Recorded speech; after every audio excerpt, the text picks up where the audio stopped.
What's going on, guys? It's Tuesday today. I was going to make a video yesterday, but I was super tired after the weekend and I just wanted a little break. So I spent the day playing with my iMac Pro. That's right.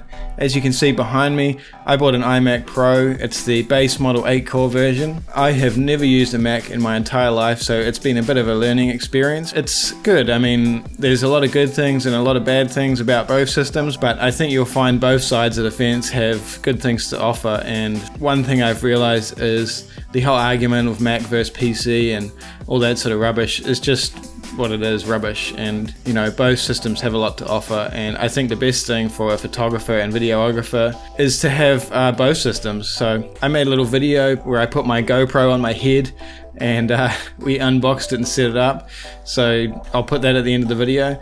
It's been a really interesting experience. I think probably one of the things I really don't like is this mouse.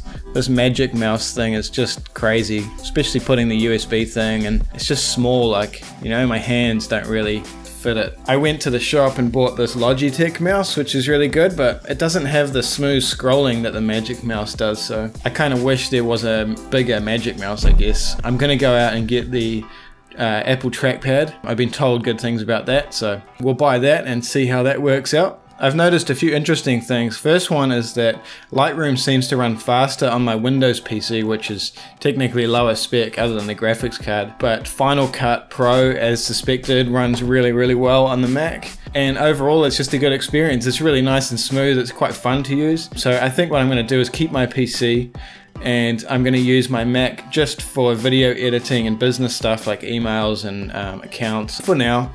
And I'll keep using Final Cut. It's a little bit hard to get used to. I'm pretty well practiced with Premiere Pro, but yeah, I'll keep using both systems and we'll see how it pans out. I can't see myself switching to Mac at this stage, but you never know. I do at this stage prefer Windows Explorer over the Mac Finder, but I'm sure it's just a case of getting used to it.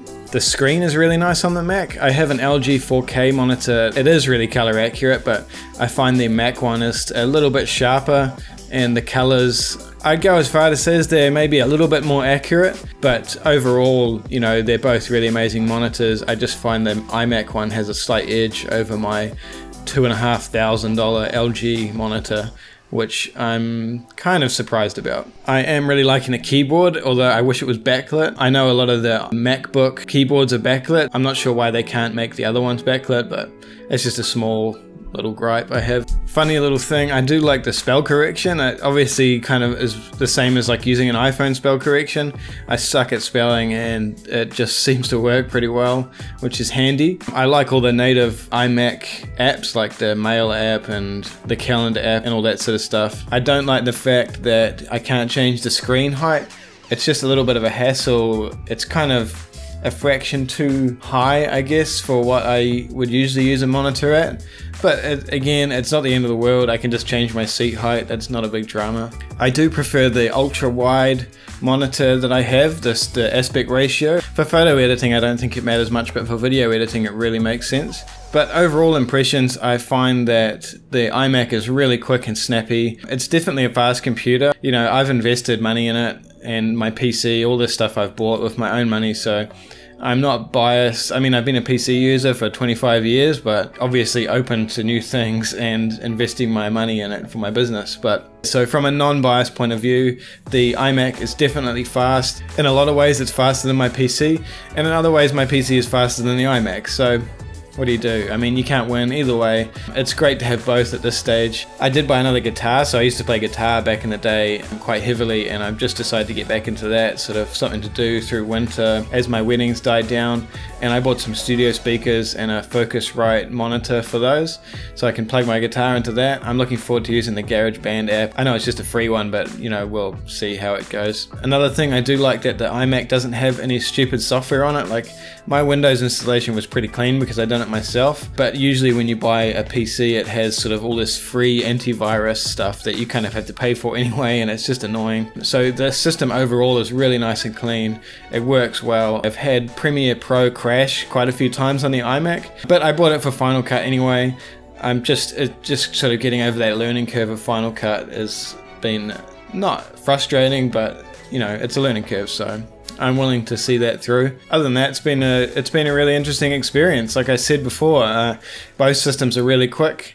They both have their place, and you know, I can see why people are fanatical about each one. It is what it is. I think people should drop the argument with Mac versus PC, because you're both kind of wrong and you're both right. Just get over it. It's kind of like Sony cameras. People are bad-mouthing them all the time, but until you actually try one in a real-world situation, you don't understand how they are. Mirrorless is another whole argument, which I shouldn't have brought up in this video. We'll let the comments go crazy, but yeah, you know, it's just a whole argument that people should sort of get over, I think. If you want to have a real opinion about something, go out and try one, you know, hire it for a week and get someone that uses Sony to set it up.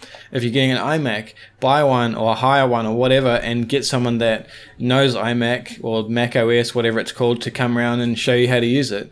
You can't just pick something up and use it straight out of the box and expect it to work how you want, because it's not going to. That's my spiel for the day. I'll see you guys tomorrow with another video. I'm off to the Sony a7 III launch tonight. We'll meet up with a bunch of photographers, so I'll take my camera and we'll do a bit of video there. I'm still looking forward to doing that lens test video with the Canon lenses on the Sony bodies with the adapters. Otherwise, I'll update you guys in a couple of days how my Mac's been going, how I'm getting used to it, what I'm struggling with, what I'm loving. So thanks for watching. Any comments you have, put them down below. Any questions, chuck them in there, and I'll do my best to answer those straight away. So let's jump into that video of me unboxing it. See you guys next time.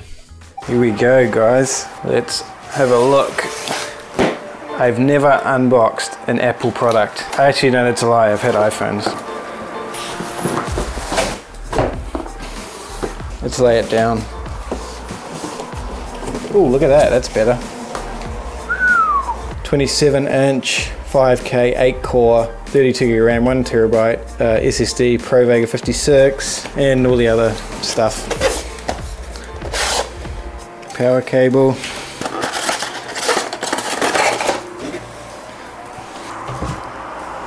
Hack this open. Here we go. Look at that. Let's unwrap all this. Feels like trying to laminate my workbooks at intermediate.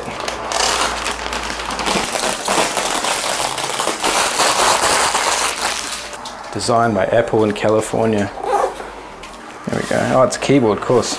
Obviously, it's a funny little mouse. Oh well.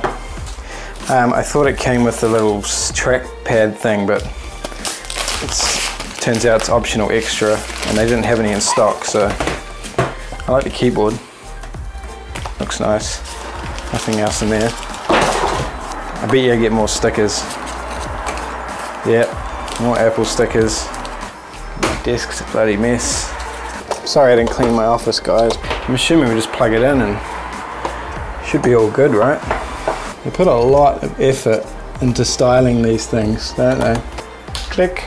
Well, that was a pretty easy unboxing. It was a lot more complicated unboxing that thing, but you know, it's a PC.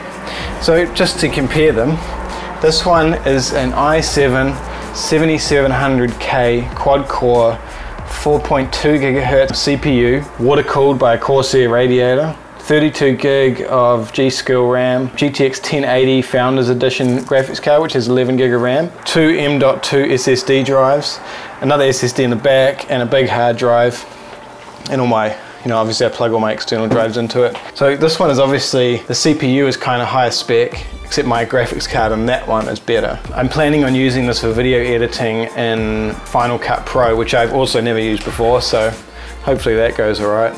Maybe that's to charge stuff. Must be. Oh, there you go. That's a weird place to put a charge cable. Is that, and that plug is in there. See, that makes sense. Why didn't they do that on here? Alright, I see. Right, never mind. Whatever. How do you turn this thing on? Oh, that's the power button. There you go. You ready? My first time powering on a Mac computer. Do I have to hold it, maybe?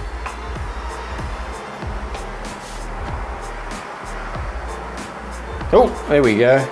Looks like an iPhone.